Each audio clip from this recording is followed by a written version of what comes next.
报道。根据气象署的预报，未来一季雨水量拢会较少。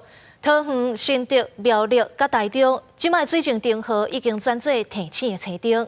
不过台积电才拄宣布要伫家己设厂，外界就烦恼讲这森林甲家己会有抢水的问题。经济部长王美花表示，全台湾的水源拢会做伙调度，而且台积电嘛会家己起再生水厂。石门水库的欠水率已经突破4成，而伊早起10点的水位是225.13公尺，欠水率是34.77%。加上气象署预报，未来一季雨量正常到偏少。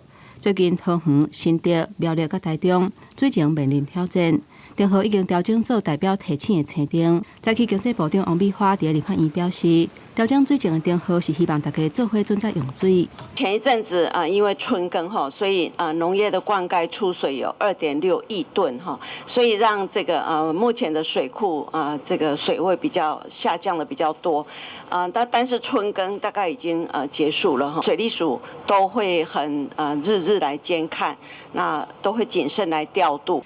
台积电决定会伫嘉义科学园区设厂，按照2028年营运，到时每一天会需要33000吨的用水，可能造成森林嘉义抢水的疑虑。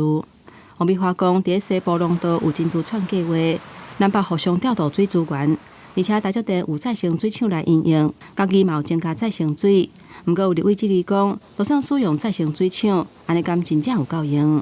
再生水厂对够吗？再生水厂现在设大概也要4-5年的时间，那所以这个设了以后呢，基本上就可以他们由这个再生水来供主要的水。那事实上嘉义的水，我们本来西部走廊的这个水就是让它串起来，可以互相的调度。